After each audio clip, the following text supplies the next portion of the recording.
Bueno, muchas gracias por la invitación. Y el título de esta presentación es ¿qué son los datos y cómo los administramos? Y primero quería contarles un poco por qué había elegido este tema. Hoy todo el tiempo hablamos de los datos, todo el tiempo decimos que los datos son fundamentales, está el famoso artículo de The Economist de los datos son el nuevo petróleo, como que hay mucho hincapié se hace sobre la potencia que tienen los datos, y por supuesto que es cierto, los datos encierran un gran potencial para las organizaciones, pero hay una serie de aspectos vinculados a los datos que, digamos así, pasan como por abajo del radar. Uno de ellos es la calidad de los datos que tenemos, otro es lo que se llama gobierno de datos, otro es qué quieren decir los datos y, por último, también algunas cuestiones vinculadas a la privacidad y la seguridad, ¿sí? Así que bueno, voy a empezar por la parte más linda, digamos, que es qué son todos los datos que tenemos ahora, cómo ha cambiado, y después vamos a ver un poquitito cuáles son los desafíos o las cosas a las que tenemos que prestar atención si queremos trabajar con datos. Bueno, ¿qué son los datos entonces? Hoy tenemos muchos tipos de datos. Ya salimos de las tablas clásicas donde yo tengo columnas y registros para representar lo que sea. Yo acá puse varios ejemplos en torno a un mismo tema, que sería como la administración de un cliente. Esa parte ya, digamos, pasó y ahora tenemos información muy complementaria, ¿sí? Por ejemplo, voy mostrando un ejemplo de cada uno, pero ahora tenemos las compras que hace la gente, o tenemos de quién es amigo, o sabemos cómo se movió en el supermercado si le dimos una conexión de Wi-Fi, qué dijo de nosotros en Facebook, qué decía el mail que mandó, cuáles fueron los comentarios que dejó en la página web, etcétera, ¿sí? Y todo eso completa la imagen que tenemos, supongamos, de un cliente. Bueno, estos son los datos clásicos, tengo una tabla, esto sigue existiendo, o sea, los datos transaccionales, que así se llaman, por supuesto siguen existiendo. Empiezan a aparecer, esto ya desde hace unos años, no es nuevo, los documentos, ¿sí? Y un documento puede ser un mail, puede ser un comentario, puede ser un documento, pero hay muchas cosas, la opinión de un producto, yo compré un producto y alguien me dice, contame qué te pareció, lo que yo diga ahí va a tener, todo eso se puede procesar. Bueno, acá hay una representación muy sencilla, que es decir, para cada documento, cuántas veces aparece cada palabra.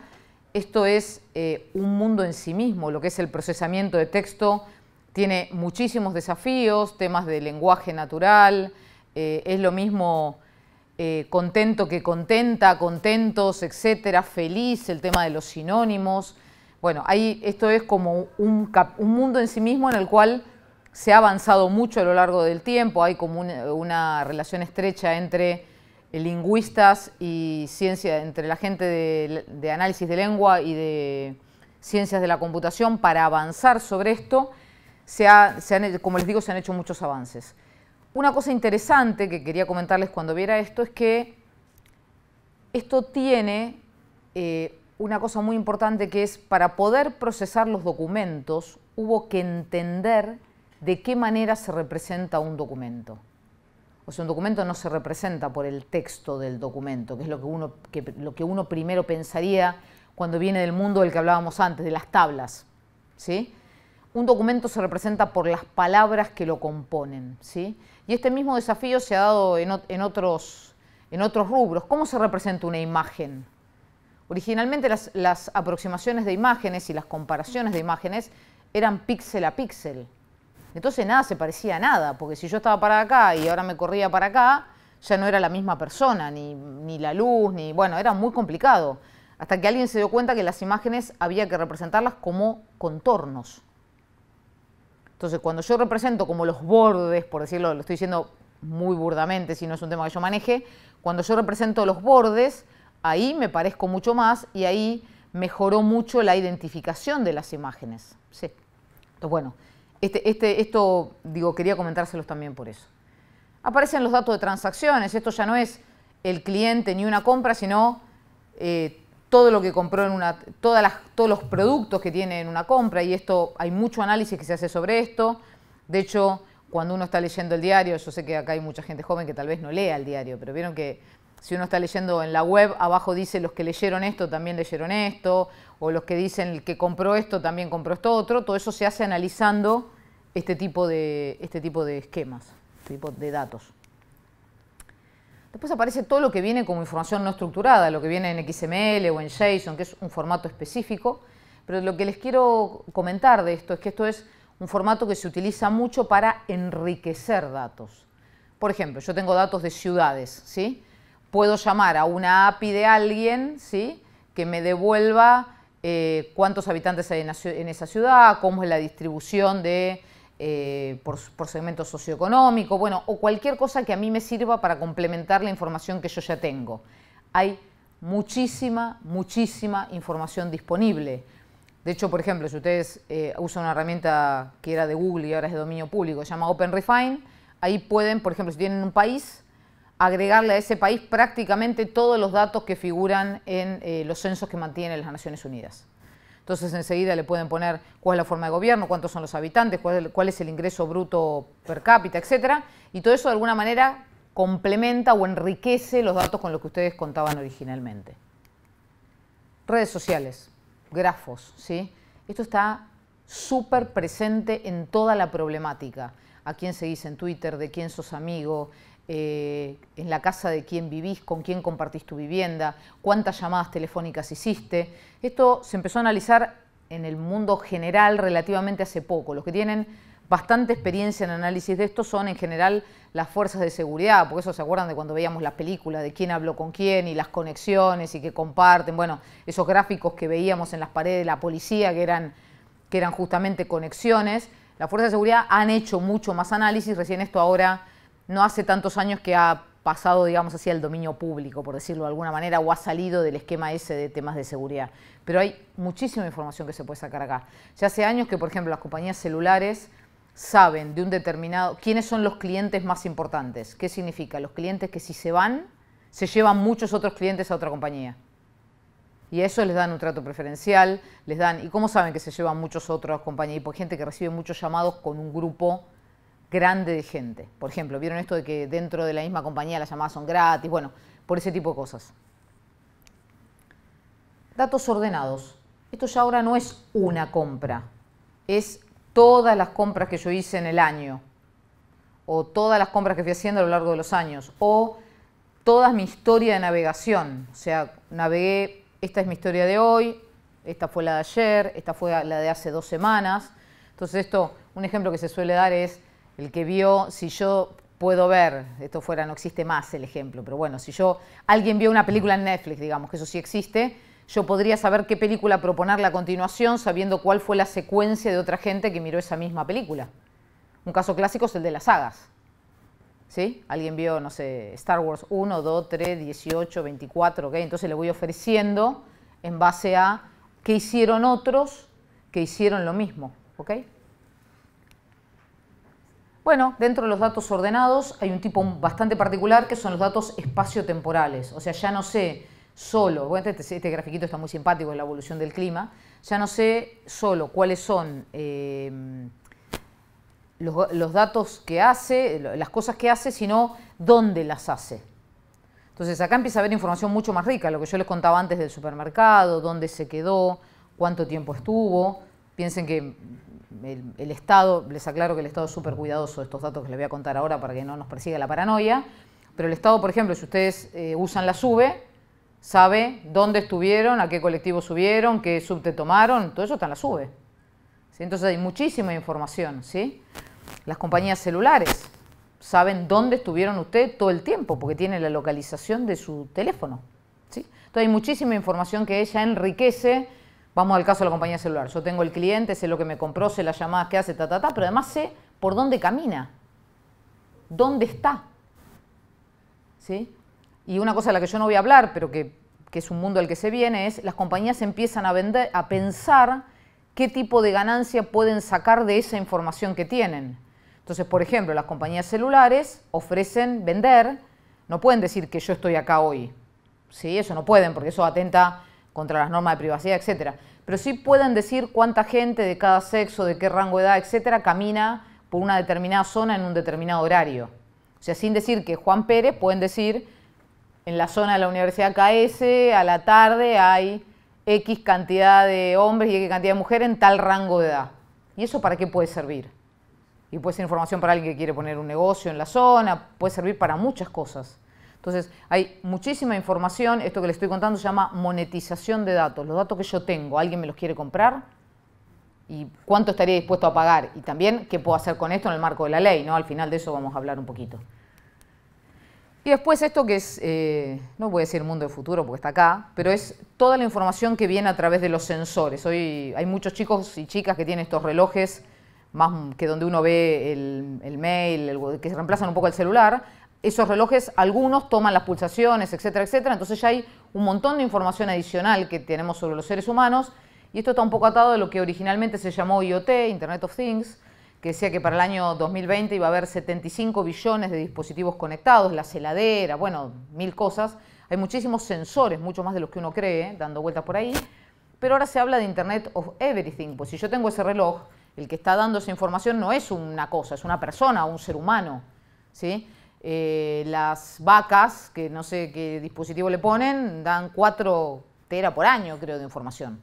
¿Está bien? Entonces, ahora es como que todo empieza a generar información en forma sistemática, ¿sí? Y esto es lo que se llama Stream Data, que a diferencia de los datos tradicionales, es data que es información que viene como por un flujo. Se viene como si fuera un río, todo el tiempo vienen datos. Los datos vienen cada X cantidad de tiempo, pero todo el tiempo, ¿sí? Esa es la diferencia con la original. Bueno, hasta acá todo lo que tenemos, todo lo bueno, todo lo que podemos hacer, ¿sí? Y ahora voy a empezar a contarles un poquitito esto que yo les decía, referido a todo esto que acabamos de decir es cierto, pero cuáles son las cosas que no estamos viendo y están atrás de esto, o de las que no somos totalmente conscientes. El primer tema es la calidad de los datos. Nuestros preconceptos. Acá hay muchos estudiantes de sistemas. Si los datos están en una tabla, están bien, los tengo grabados. Yo sé la edad de mis clientes, sé de cuándo nacieron, sé dónde viven. Si lo tengo en una tabla, ¿cómo no lo voy a saber? ¿Sí? Todos los campos de la tabla están completos. Si yo tengo un campo que se llama mail, todos los registros tendrán el mail, o la gran mayoría. Y el tercero, que es un poco más tricky, es que los datos valen para siempre.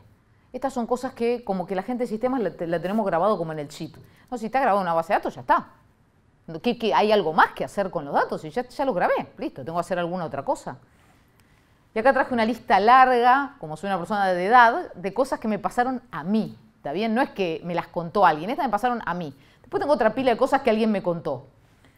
Voy a una tienda de electrodomésticos, me están dando de alta como cliente, yo lo veo a la persona que me está dando de alta. Cuando llega al campo mail pone no posee. Por supuesto, nunca me preguntó. Ese no posee queda grabado en el campo mail de la tabla, ¿no? Estamos todos de acuerdo. Cuando alguien va y dice, no, si tenemos el mail de todos los clientes, se encuentra que tiene 30% que dice no posee. En un banco privado, las cartas que me mandaba el sector tarjetas las mandaba a la casa de mi mamá. Las que mandaba el sector comercial del banco me las mandaba a mi casa. Algo no estaba bien, ¿no? Ahora ya nadie manda cartas, así que el problema se resolvió, pero había algún problema ahí. Segunda tienda de electrodomésticos, voy a comprar un regalo. Esto fue no hace tanto, esto habrá sido hace unos 5 o 6 años. Otra vez me dan de alta como cliente. Mail, nada@gmail.com o algo parecido. Está bien, no es un mail eso. Imagínense, ya la gente lo miró y dijo, no, si ahora tenemos mail, todo tiene arroba. ¿Sí? En una tabla de categorías, el 80% de los casos corresponde a la categoría otros. Todos los montos de algo están en cero. El registro está, ¿eh? Hace 25 años, cuando abrí la cuenta en el banco, donde tengo cuentas de entonces, era soltera. Hace 20 años que estoy casada. El banco sigue creyendo que soy soltera, ¿está bien? Este es un ejemplo viejo, pero significativo. Un trabajo que hice hace muchos años por un organismo del Estado, 7 pisos. En cada piso, una copia de su tabla principal. O sea, como que el ente principal que controlaba este organismo del Estado lo tenía repetido 7 veces y, por supuesto, no tenía ni la misma cantidad de registros ni la misma cantidad de campos. ¿Sí? Se ve que yo estoy predestinada desde hace muchos años a toparme con estos problemas, porque una de las primeras cosas que me hicieron hacer cuando yo era muy, muy joven fue calcular un valor que teníamos que darle a alguien. Yo calculé ese valor, doy el número, 3 días después, revisando, me di cuenta que había que hacer conversiones de moneda, que la tabla que yo había usado para mirar las conversiones de moneda tenía basura. Y decía que, por ejemplo, $1 costaba 500 pesos. Cuando hice el número de vuelta daba un cuarto de lo que daba originalmente. Así que tuve que ir a explicarle al cliente que el número que le había dado estaba mal, que había habido un error y que, bueno, iba a tratar de que no volviera a suceder, ¿sí? Algo que para mi mente de esa época, tenía 22 o 23 años, era absolutamente impensable. Algo que vos hiciste en un query está mal, hay una tabla que tiene mal los datos. No, no puede ser, si está la tabla, ¿cómo va a tener mal los datos? ¿Ok? Bueno, si no se invierte dinero y esfuerzo en la calidad de datos es mala. O sea, esa es la noción básica. La calidad de datos es mala. Ustedes vuelvan a sus trabajos y miren la tabla que se les ocurra y les puedo asegurar que se van a llevar más de una sorpresa, ¿sí? Si no se invierte dinero y esfuerzo, va a seguir siendo mala. El esfuerzo ese es constante, no es que lo hago y ahora ya está, ya lo hice, ahora los datos están bien, sigamos para adelante. No, es un esfuerzo de siempre. Y está aceptado que el 70% más o menos de un trabajo que quiera sacar provecho de los datos se gasta en arreglarlos y en ver cómo se cruzan, ¿sí? Entonces esto de que tengo los datos es un poco mentiroso. Bueno, acá traje algunos errores adicionales. Estos son errores clásicos. Tengo a alguien que tiene una edad de 185 años, tengo el mismo nombre de calle escrito de 43 formas distintas, tengo un dato que puede valer A o B, pero tengo registros que dicen C, tengo reglas distintas, culturales, la fecha es una clásica, la escribí de una manera o la escribí de otra, traje los datos de un sistema que tiene la fecha grabada de una manera distinta a la que tengo yo, y entonces ensucié los datos. Tengo montos que están en distintas monedas, y entonces ahí también tengo un problema. Tengo distintos formatos, esto es un ejemplo de teléfono. Bueno, algunas cosas, la anterior ya casi anecdótica. Tengo todo escrito con minúscula en lugar de tener con mayúscula la primera letra de los nombres y los apellidos. Y esto nos pasa seguido en la FIP. Alguien pone el número de quit como si fuera el monto. Quiere emitir una factura y en el lugar donde tiene que ir el monto de la factura pone el quit. ¿Está bien? Bueno, cosas que pasan. Ejemplos un poquitito más sofisticados. Tengo 3 bases de clientes y esto les puedo asegurar que sucede mucho más de lo que ustedes se creen, ¿sí? Que en una misma compañía exista más de una versión de la tabla de clientes o de la tabla maestra, por así decirlo. Cada una tiene una dirección diferente. ¿Cuál es la válida? Una cosa que nosotros normalmente en sistemas no hacemos y es fundamental cuando uno trabaja con datos es que esté la fecha en que los datos se actualizaron. Porque entonces por lo menos puedo tomar la más nueva, ¿sí?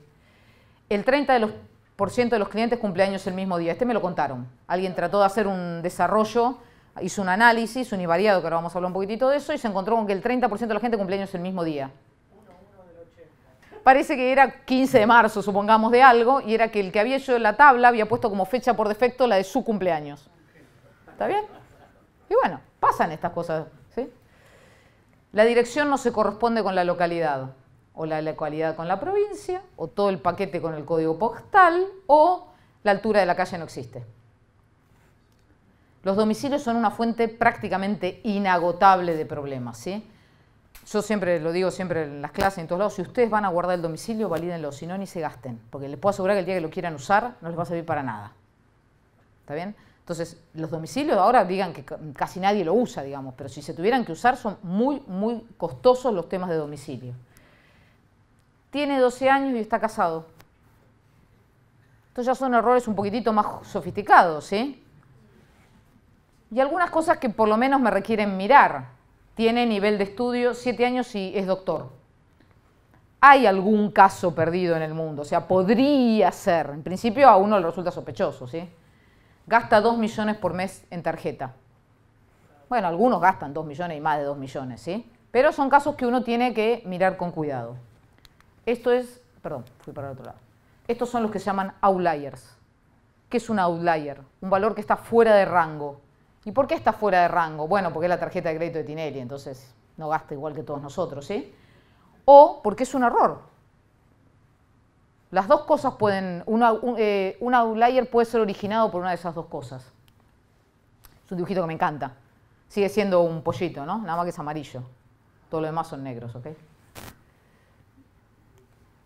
Esto es una cosa triste pero real. En el año 85, 3 investigadores se encontraron con una publicación que decía que había valores muy bajos en la capa ozono, que estaba muy delgada. Y te dice, pero ¿cómo puede ser? Si nosotros hace 10 años que tomamos estos valores, ¿cómo puede ser que nosotros no nos hayamos dado cuenta, que nuestro satélite no se haya dado cuenta? Cuando fueron a mirar se dieron cuenta que el programa de la computadora que levantaba los datos consideraba que eso eran errores del sistema y los tiraba. O sea, los datos estaban ahí desde el año 76. ¿ok? Simplemente que el que leía los datos consideró que esos datos eran muy bajos para ser verdad. Nunca tienen los outliers, pueden ser lo más interesante que tiene su base. Sobre todo para temas de fraude, ¿sí? Los outliers suelen, por supuesto no siempre, estar asociados a temas de fraude. Bueno, ¿cómo hago para analizar la calidad? El dibujito casi no se ve. Empezando por lo que es el análisis estadístico clásico. ¿Cuánto es el valor mínimo, el máximo, la media, la mediana, los cuartiles? ¿Sí? Eso es lo primero. Cuando yo hago eso ya me encuentro con el valor de los 2 millones, me encuentro que la mediana está en los 5.000 pesos, pero que tengo 5% de los valores que están arriba de 2 millones, etc. Esas cosas ya me las da una estadística básica y clásica, lo que se llama estadística univariada, la descripción de una variable. El error que yo les contaba de la fecha se puede ver con una tabla de frecuencia. Hago la tabla de frecuencia y me encuentro que la fecha esa está al top, está en el top 1, digamos, ¿sí? Bueno, cosas de esas. Ese grafiquito que está acá, que no suele ser muy conocido y lamento que no se vea mejor, es un box plot. Es un grafiquito que a mí me encanta. Esto es la mediana. Esto es estas rayitas de acá son la diferencia entre 1.5 veces entre la diferencia entre el primer y el tercer cuartil. Es un gráfico, es muy fácil mirando este gráfico darse cuenta cómo son los valores. Los outliers clásicamente están por acá o por acá, ¿sí? Entonces, bueno, me da gráficamente una mirada muy rápida de saber si los datos están muy dispersos. Si yo tengo, por ejemplo, esto muy achatado, ¿qué significa? Que los datos chiquitos están muy juntos, ¿sí? Que después tengo una gran dispersión de la mitad, de la mitad para arriba, digamos, o del 75% para arriba. Bueno, una vez que hice esto del análisis univariado, tengo que ir a análisis bivariado, ahora ya variable contra variable, ¿sí? No solo una variable. Porque esto no me permite sacar el chico de 12 años que está casado, ¿sí? Entonces, bueno, ahí van a venir los coeficientes de correlación, va a haber que hacer lo que se llama tablas de contingencia, tabla de doble entrada, mirar los valores, ver diagramas de dispersión de puntos, todas cosas que me permitan ver cómo se distribuyen los datos. Y una idea un poco más nueva y muy interesante es tener lo que se llama un perfilado de datos. Es decir, no solo tener esto, sino tener como como una historia de cómo son estos datos. Entonces, cuando vienen datos nuevos, yo puedo decir, esto no se parece a la historia, y entonces lo rechazo. Hace muchos años yo participé de un DataFest, donde se hacía análisis de datos, y me tocó trabajar sobre análisis de datos de la venta de combustibles. Bueno, había una estación de servicio que en esa época la nafta costaba 300 pesos. O sea, la nafta es cara, pero no tanto todavía. Y eso era claramente un problema de los datos. O sea, cuando esos datos se venían, era información que publicaba no sé qué ministerio, que era el que tenía los temas de combustible, cuando esa información venía, había que rechazarla, esos valores estaban fuera de rango. ¿Está bien? Cuando ustedes reciben información de afuera, tienen que saber qué es lo razonable o lo no en esos datos. ¿Y cómo sé qué es lo razonable? Bueno, si tengo historia, es bastante fácil. Hasta ahora, ¿dónde estuvieron mis datos? Cuando me viene la nafta a 300 pesos, por lo menos pongo a alguien a mirarla.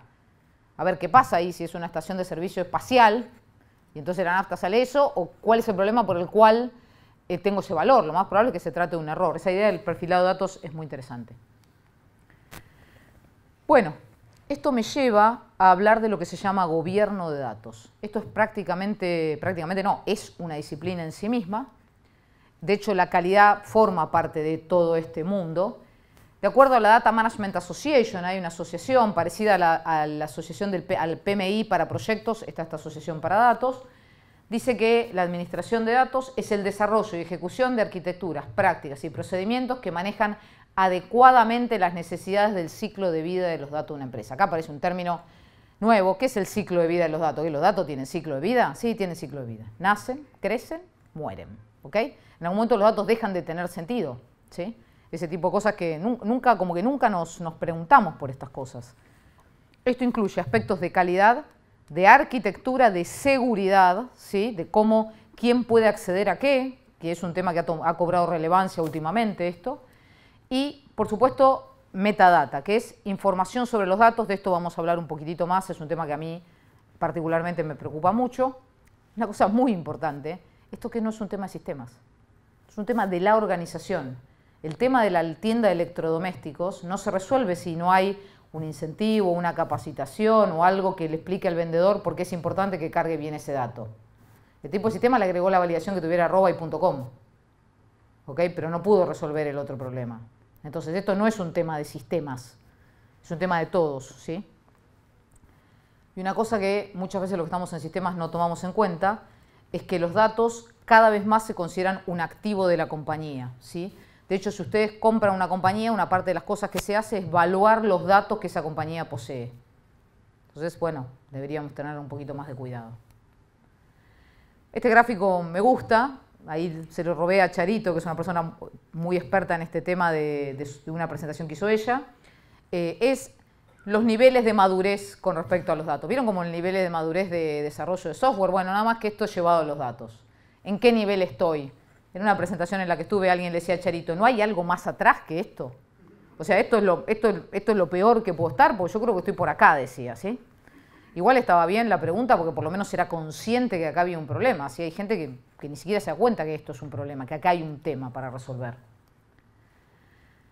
¿Cómo empieza este proyecto? Bueno, como siempre, de a poco. No se puede hacer un mega proyecto de gobierno de datos. Hay que empezar con un objetivo chiquitito, avanzar, mostrar que eso es útil, que da resultado y después ir siguiendo constantemente en una evolución. Esto es un camino sin fin, ¿sí? Y se necesita sponsoreo del más alto nivel. O sea, si esto no lo compra el directorio, el presidente o quien sea, nadie le va a dar bolilla a este tema porque exige esfuerzo, ¿sí? Bueno, este es un tema que a mí me resulta muy divertido, la gente que trabaja conmigo me carga todo el tiempo por esto, pero es ¿quién administra lo que los datos quieren decir? Pero no como si los datos están en la tabla, que hace falta saber algo más que lo que dice la tabla sobre los datos. ¿A quién le pregunto cuando tengo que agregar un campo a una tabla? ¿Quién es el dueño de la tabla? ¿Cuál es la dirección de los empleados? ¿Dónde está? ¿Cómo calculo el saldo de un cliente? ¿En qué moneda están expresados los precios? ¿Quién es el dueño de la tabla de cliente? ¿Cuántas tablas de país tengo? ¿Hay una equivalencia entre esas tablas? Esto ahí está la fuente, me lo robé de una revista porque me encantó, se los voy a leer porque no es un ejemplo que me pasó a mí, pero he visto cosas parecidas. Esta es una tabla. Esta tabla tiene los datos de los clientes de la compañía. La primera columna es el número del cliente. Ahora, si es negativa es porque es un cliente ficticio. Las columnas 2 y 3 indican en qué periodo es válido el cliente, o sea, están como varias veces los clientes, hay que tomar el último, ¿sí? La columna ID Group indica a qué grupo pertenece el cliente. Si la columna flag CPSS es porque ese cliente es el líder de ese grupo. Y si el flag CFSS, además de ser el cliente, es el controller del grupo. El campo facturato es la ganancia anual, pero es válida solamente si el flag FAT es ese. ¿Dónde saco esto? A mí me dan la tabla esta, ¿no? ¿Y qué hago con esto? O sea, ¿dónde está esto? Y todos, a ver, todos vimos cosas de estas, ¿o no? ¿O no le dijeron cuando algo no les dio? No, anda a preguntarle a Juan, que Juan la tiene clara. Y Juan me dice, no, pero ¿cómo sumaste todos los registros? Vos tenías que sumar solamente los que decían flag en ese. ¿Sí? O sea, eso de que los datos están en una tabla y entonces son autoexplicativos, dista mucho de ser verdad, ¿ok? Además, en esto me hago cargo de la parte que me toca, es como que los de sistemas no somos muy conscientes de esto, por lo menos las generaciones más viejas. Entonces, en un momento determinado, le cambiamos el significado de las columnas. Teníamos una columna donde había algo, pero a partir de cierto momento decidimos que ahí íbamos a guardar otra cosa. Porque agregar una columna nueva es caro. Entonces es carísimo. Ustedes no saben el trabajo que da agregar una columna nueva en una base de datos, una instrucción, ¿sí? Entonces usamos la misma, pero resulta que esa columna, a partir de una fecha determinada, tiene un significado distinto al que tenía originalmente. ¿Sí? Entonces, bueno, son cosas para que cuando ustedes quieren trabajar con los datos les complican mucho la vida. Entonces aparece una figura que prácticamente no existe en las organizaciones, que es de lo que se llama el administrador de datos. Es la persona que concentra la información sobre los datos que hay en la compañía, ¿sí? Y es un perfil funcional, no es un DBA. No se ocupa de que la base de datos tenga lugar, ni de cómo se llama, ni de que el campo no sé qué, el índice no sé cuánto. Esa no es la tarea de él. La tarea de él es poder explicar qué son los datos y dónde están, ¿sí? Acá hay una listita de qué es lo que hace esta persona. Recolecta requerimientos, modela el negocio, define estándares, eso es otra clásica, ¿no? Que todas las columnas tienen montos que empiecen con la misma letra, ese tipo de cosas. Y esto conduce sesiones de definición de datos con los usuarios. ¿Y esto qué es? Si yo ahora acá agarro a 2, 3 autoridades de una universidad y le pregunto cuántos alumnos tiene la universidad, les puedo asegurar que cada uno me va a dar una respuesta distinta. Porque si le pregunto a la gente de la Secretaría Académica, me va a decir cuántos son los alumnos regulares. Si le pregunto a la gente del departamento, me va a decir cuántos alumnos cursaron el último cuatrimestre. Si le pregunto a otro, otro me va a decir cuántos son los alumnos que rindieron algún examen en el último semestre. ¿Y cómo se resuelve eso? Bueno, hay que juntar a la gente y la gente tiene que decir, cuando nosotros hablamos de alumnos, estamos hablando de, voy a inventar, no tengo ni idea, es una definición que hay que construir, una persona que vino por lo menos una vez en este año a la universidad y aprobó un examen. Y es una definición que hay que construir, ¿sí?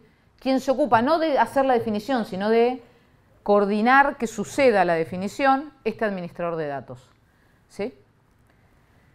Manejar y administrar el repositorio de la metadata y las herramientas de modelado. Y bueno, asistir también al administrador de base de datos en la creación de modelos físicos que hay que poner. Y esto es un poco lo que ya hablamos. ¿Dónde está la definición de los datos? Normalmente en la cabeza de la gente. Anda a preguntarle a Juan. Juan sabe, ¿sí? Mi papá hubiera dicho que Juan no se muera porque nos quedamos sin saber dónde está esa información, ¿ok? O que Juan no se vaya. Se fue mejor que morirse, se fue a trabajar a otro lado, le pagaban más. ¿Qué hacemos? Juan no está, ¿y ahora qué hago? ¿Sí? Y si eso está, bueno, por supuesto, si esto sucede, las empresas son muy vulnerables a perder esa información. Entonces hay que buscar mecanismos para que esa información se sistematice. Y la otra cuestión es, a veces esos datos están en las herramientas de modelado de datos, pero eso sucede solo al comienzo. O sea, cuando uno hace una tabla, normalmente algún trabajo se toma de poner ahí qué es lo que guarda y etcétera, pero después cuando pasan estas cosas de que los datos mutan o cosas por el estilo, eso sí que no queda en ningún lado. Entonces hay que de alguna manera sistematizar estas cosas, ¿sí? Y alguien tiene que ser responsable de hacer eso. Bueno, y acá aparece un grave problema que es el de la privacidad, ¿sí? Les voy a mostrar un videíto primero y después vamos a charlar un poquito y con eso ya termino.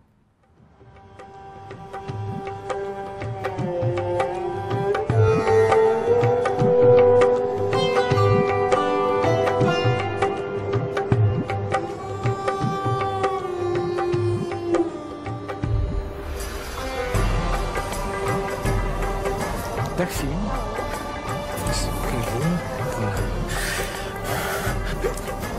Ik zie een school tegen Antwerpen. Ja? Insecten. Dat blieft? Ik voel 2 insecten op je rug. Kan dat? Ja, vlinders. Slovenië? Zo, hè? Een moto, oranje. Pas erop. Zenit. Oui, oui, bien. Je hebt een vriendin, Julie de... Ja. Een boeiend liefdesleven. 3, 4 zelfs. De vierde, daar zwijg ik meestal over, dus dat weten niet veel mensen. Hoe is mijn spierscheur? Maison rouge, balcon blanc. Ja.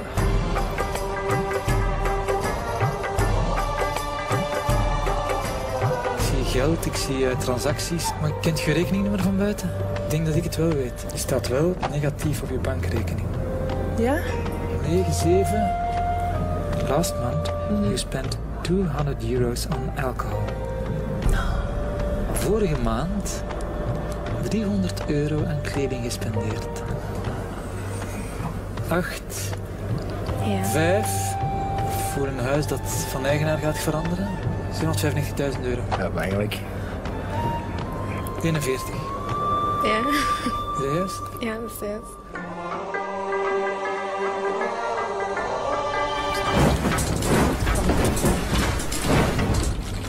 Oh my god.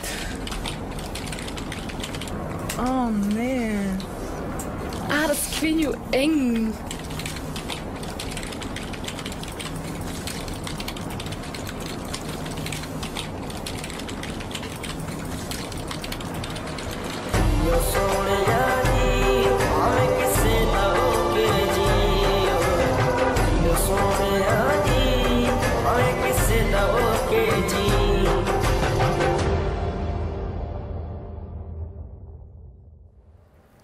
Bueno, esto es un tema de preocupación creciente, digamos, en los gobiernos.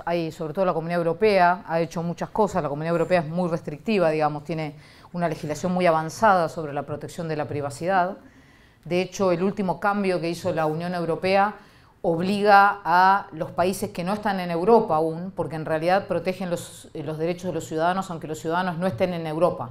Entonces, si viene acá un español y siente que acá su seguridad de datos está vulnerada, podría hacer una presentación contra una empresa argentina en un tribunal internacional, ¿sí? O sea, es una seguridad extraterritorial.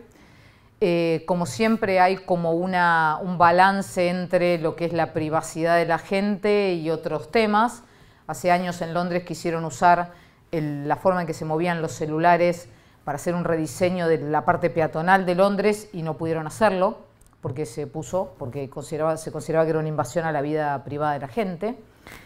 La Argentina en esto es un país súper restrictivo. En la Argentina tenemos secreto casi para todo. Tenemos secreto fiscal, secreto estadístico, secreto educativo, secreto de lo que a ustedes se les ocurra hay, ¿sí? La única cosa sobre la que hay consenso internacional de que es secreta son los datos médicos, pero no así, por ejemplo, los datos fiscales. Pongo el ejemplo, en Perú, un país latinoamericano, las declaraciones juradas de bienes personales son públicas. Y no las de los funcionarios, las de todos los ciudadanos. ¿Está bien? Ustedes pueden entrar a ver cuál es la declaración jurada de Carmela, si Carmela viviera en Perú. No de la gente que ocupa un cargo o que es políticamente expuesta, que es lo que se suele decir. De cualquier persona, ¿sí? Así que en esto hay construcciones culturales que cambiar. La Argentina es terriblemente restrictiva con sus datos, ¿sí? Bueno, eso era todo. Quería levantar algunos warnings que me parece de cosas que no estamos mirando adecuadamente cuando hablamos de los datos, a pesar de que los datos son omnipresentes. Gracias.